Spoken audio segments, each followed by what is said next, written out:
அபயம் பயம் எத்தேத் உபயம் சர்வதேகினாம் யத்சேவா ததபாவாப்யம் துவாமகம் ஸ்ரேமாஸ்ரே.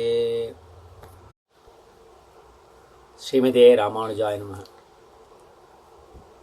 இந்த பதிவுக்கு வெளியிடணும்னு ரொம்ப ஆர்வமாக இருந்தோம். ஏன்னா இந்த பதிவு என்ன வெளியிடணுன்னாக்கா, இது இந்த காலகட்டங்கள் ரொம்ப முக்கியமான காலகட்டம். இது கொஞ்சம் தாமதம் ஆயிடுது. காரணம் வேலைப்படு காரணம். கோவிலில் கொஞ்சம் நிறையா வேலைகள் இருக்கிறதுனாலையும் இதை எடுத்தாவிட்டு எடிட்லாம் பண்ணணும் அப்படின்றதுனாலையும் கொஞ்சம் இதாகிடுது. அதனால் அதை உடனே வெளியிட முடியல. அதனால் கொஞ்சம் டிலே ஆகிடுது. ஆனால் இது என்றைக்கு இருந்தாலும் நம்ம கடைபிடிக்க வேண்டிய சிவவைஷ்ணவ கடமையாகவும் அந்த ஒழுக்கமாகவும் வச்சுக்க வேண்டியது. அதில் அதுக்கு முன்னுதாரணமாக திகழ்ந்தவர் இப்போது அண்மையில் ஒரு உபன்யாசம் நடந்தது. நம்முடைய ஸ்ரீ ஐப்பசி மூலம் ஸ்ரீ மணவாள மாமனிகள் அவருடைய திருநட்சத்திரத்துடைய வைபவத்தை திரு ஏபிஎன் சுவாமி தொடங்கி வச்சு ரொம்ப அழகாக உபன்யாசம் பண்ணியிருந்தார். அதை பற்றி இப்படி ஒரு சம்பிரதாயத்துக்குள்ளே நம்மளுக்குள்ளே ஒத்துமையாக கைகோத்து இருக்கணுன்றது தான் அடியோடைய அபிப்பிராயமும் சகல ஸ்ரீவைஷ்ணவரோட அபிப்பிராயமும் அப்படி தான். நம்ம அதை முன்னே நடத்துவோம். அதுக்காகவே முக்கியமான இந்த பதிவு கொஞ்சம் தாமதம் ஆகிடுது வேலையினால். ஆனால் இது என்றைக்குமே உபயோகமாகக்கூடியதும் நினைவில் கொள்ளக்கூடியதுமானது. ஜெய் ஸ்ரீமன்னாராயண. ஸ்ரீமதே ராமானுஜாய நமஹ. நம்ம கிரியா சம்ரக்ஷணா இதன் மூலியமாக சில கருத்துக்களை நம்ம சம்பிரதாயத்துடைய பாதுகாப்புக்காக இந்த வீடியோ வெளியிடுறோம்.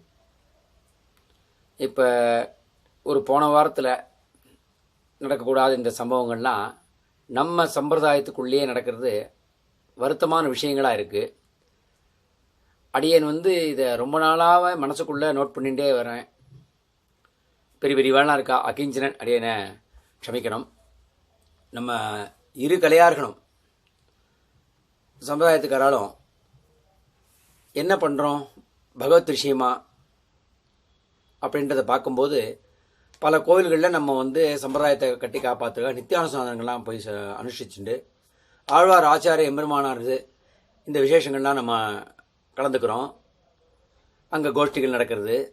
நம்மளுடைய பிறவி பயனே அதுதான்.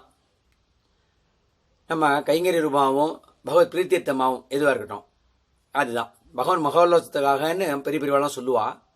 அந்த அளவுக்கு எட்டாட்டி கூட ஓரளவுக்காவது பகவான் பக்கத்தில் போகிற மாதிரி நம்ம சில சத்காரியங்கள் பண்ணிட்டு வரோம். ரொம்ப உத்தமமாக இருக்குது. நம்ம குறிப்பாக தமிழ்நாட்டில் ஆழ்வார்கள் 12 பேரும் அவதரித்த இடம்னு சொன்னால் ஒரு உத்தமமான நம்ம தமிழ்நாடு, ஏற்றமிகு தமிழ்நாடு, ஏற்றமிகு தமிழ் என்று சொல்லக்கூடிய நம் தமிழ் திராவிட பிரதேசத்தில் கர்நாடகம், ஆந்திரம், மலையாளம், தமிழ்நாடு இது 4 சேர்ந்து திராவிட மதம் திராவிட வேதசாகரம்னு நம்ம ஆழ்வாதிகள்லேயே சொல்லப்பட்டிருக்கு. திராவிட வேதசாகரம். அப்பேற்பட்ட உத்தமமான இந்த 4000 திவ்ய பிரபந்தம் என்று சொல்லக்கூடியது 4 வேதங்களையும் சாரமாக ஆழ்வார்கள் நம்ம கழுவிருக்கா. அதை பகவான் அனுகிரகத்தாலே நமக்கு கிடச்சிது. ரொம்ப போராடி பெரியவா அதில் 1% கூட நம்மளால் செய்ய முடியல, அனுஷ்டிக்கிறோம், அவ்வளோதான். அதுக்கே இவ்வளோ போராட்டம், பிரச்சனைகள். எதுக்கு சொல்ல வரேன்னா, சமீபத்தில் கசப்பான நிகழ்ச்சிகள் நம்ம சம்பிரதாயத்துக்குள்ள போது இருக்கலையும் சேர்ந்துடும். அதில் அதுக்கப்புறம் பிராமணியத்துக்கு போவோம். சத்சம்பிரதாயத்தை காப்பாற்றுக்காகவும் கோவில் ஒழுகலாம் சொல்லி உடையவர் எவ்வளவோ ரொம்ப கஷ்டப்பட்டார். 1000வது இந்த முடிவில் எவ்வளவோ நம்ம இந்த எல்லாத்தையும் மறந்து அவர் காலத்துக்கே, அவருடைய திரு அவதார காலத்துக்கே போகிற மாதிரி நம்ம இருக்க மாட்டோமா? அப்போ பேதம் இல்லவே இல்லை. எது எப்படியோ ரிஷிமூல நதிமூல வேண்டாம். எல்லாருமே அவாவா சம்பிரதாயத்தை விட முடியலன்னா ஆற்றுல கல்யாணத்தில் ஆச்சாரியர்களை பார்த்துக்கலாம். ஆற்றை விட்டு வெளியில் கோவிலுக்கு வந்தால் பரார்த்தமான பெருமாளை சேவிக்கிறோம். அங்கே அர்ச்சகாலாம் எல்லா கலையாரிலும் இருக்கா, 2 கலையிலையும். அர்ச்சகசி ஹரிசாட்சாத்துன்னு நிறையா பேர் உத்தமமானவாலும் இருக்கா. இப்போ கோவிலில் வரணும்னு சொல்லி இளம் சம்பிரதாயத்துக்காரெல்லாம் வரும்பொழுது, இளம் தலைமுறைகள் வரும்பொழுது அவளுக்கு வழிகாட்டியாக நம்ம இருக்கணும்.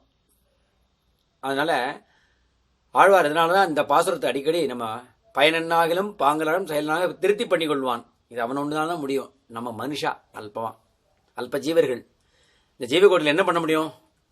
நமக்கு சக்தி இருக்குன்றதால எதை வேணால் பண்ணிட்டு இருக்கு. அந்த எதுவுமே பண்ணக்கூடாது அப்படின்னு சொல்லும்போது அதை நம்ம நிறுத்திடுறோம். நம்ம என்ன பண்ணணுன்றது அதை மட்டும் மனசில் வச்சுன்னு பண்ணால் பரவாயில்ல. வேண்டாது கேள்வி காது வழியாக விழுந்தது எல்லாத்தையும் கேட்டுட்டு என்னமோ யாருக்கோ நம்ம உபகாரம் பண்ணுற மாதிரி நமக்கு நாமே அபகாரம் பண்ணிக்கிறோம், நமக்கு நாமே கீழிறங்கிக்கிறோம். நாம் முன்னோடிகள், நாம் முன்னோர்கள். அக்ரஹாரம்னு என்ன பேர்? அக்ர இத்தீதி அக்ரஹாரக, நம்ம முன்னுக்கு செல்லக்கூடிய பிராமணன், முன்னுக்கு ஐஷம் போடவன் பேர். சதுர்வர்ணியம் நம்ம மயாசெட்டி. இந்த 4 வர்ணத்தாரே அவர் தான் படைச்சார். அவ்வளோதான், வர்ணபேதமே அவ்வளோதான். பெரிய பெரியவாள்லாம் எல்லாம் வியாக்கியான சக்திலாம் எல்லாம் எழுதலாம், எல்லாத்துக்கும் எல்லாமே தனக்கு மனசுக்கு உகந்ததா எல்லாரும் பண்ணிட்டு போயிடலாமே தவிர பகவான் மகோல்லசாக பண்ணக்கூடியது என்ன நம்ம பண்ணினோம்? இப்படி ஒருத்தர் அடிச்சுட்டு கோவிலுக்குள்ள எவ்வளவோ பெருமாளுடைய உற்சவாதிகளில் ஆழ்வாராதிகள் பெருமாளது ஆச்சாரியர்கள் இதெல்லாம் தீர்த்தம் வாங்கி ஸ்வீகரிச்சிருக்குமே, அது வேலை செய்ய விடாம அல்ப மனுஷ ஜீவர்கள். இந்த சினிமாவில் 2 நடிகர்கள் இருக்கானா, அவளுக்கு ரசிகர் மன்றத்தில் அடிச்சுப்பாள, அதை விட கேவலமாக நம்ம அடிச்சுக்கிறதுன்றது ரொம்ப ரொம்ப மனசுக்கு வேதனையான விஷயமா இருக்கு.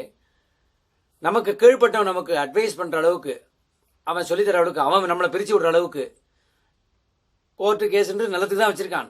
அது எல்லாருக்கும், யாருக்கோ அவளுக்கு தான், நமக்கு இல்லை. அவள் உத்தமாக போலீஸு கோர்ட்டுன்றது நல்ல விஷயங்களுக்காக நம்ம நாடு நல்லா இருக்கணும், அவள்லாம் சட்டத்தைப்படி வரணும் எல்லாம் சொல்லின்றது. நான் அதுக்குள்ளே போக வரல, அதெல்லாம் கிரமப்படி நடந்துருக்கலாம். நமக்கு எதுக்கு நமக்கு தெரியாதா? நாம் பல பேர் சொல்லிக் கொடுக்கக்கூடிய பிராமணன். அதான் அக்ரஹாரத்தில் அக்ர ஈதி அக்ரஹாரம். உன்ன அக்னி முன்னாடி அழிச்சு போகிறவன். அக்னி ஊர்துமுகமாக தான் எரிவானத்தில் கீழ் நோக்கிய போக மாட்டான். எப்படி வேணா ஒரு மொழிகத்தோடு கவுத்து பாருங்க, மேலே நோக்கி எரியும். திரியை கவுத்து பாருங்க, அது மேலே நோக்கி தான் எரியும், கீழ் நோக்கி எரிஞ்சதா சரித்திரமே கிடையாது. அப்படி பிராமணன் கையில் வலது கையில் தூக்கி ஆசீர்வாதம் பண்ண மாட்டான்னு சொல்லுவா விஷயங்களை பெரியவாள்லாம். ஏன்னா அவனுக்கிட்ட கையில் அக்னி இருக்குன்னு சொல்லுவா. அது அப்படியாப்பட்ட நம்மளை அறியாமல், நம்மளை பற்றி தெரியாமல் இப்படி ஒருத்தர் அடிச்சுட்டோம். உன்னை ஒரு கை பாத்திரம் எனக்கு பேர் பாத்திரன்னு இந்த ரசிகர் மன்றத்தை விட கேவலமாக நம்ம அவளே தேவலான்ற அளவுக்கு நம்ம பண்ணிட்டோம்னா எப்படி சம்பிரதாயம் வளரும்? எப்படி இளைஞ தலைமுறைகள் என்ன கற்றுப்பா? எங்கள் அப்பா பூனைக்கு புரோட ஓட்டின கதைன்ற கதையாக போயிடும். எத்தனை உபன்யாசத்தில் பார்த்துருக்கலாம். அப்பா பண்ணாருன்னு. அப்பா எதுக்கு பண்ணாருன்னு தெரியாது, ஆனால் பண்ணார், அவ்வளோதான். என்ன பண்ணார், எதுக்காக பண்ணார்? அப்போ பழிக்கு பழியே உட்காந்து என்னைக்கு தான் நம்ம முன்னுக்கு போகிறது? நமக்கு கீழுக்கு போனதுக்கு காரணம் நாமளே தவிர வேற யாரும் வெளியில் கிடையாது.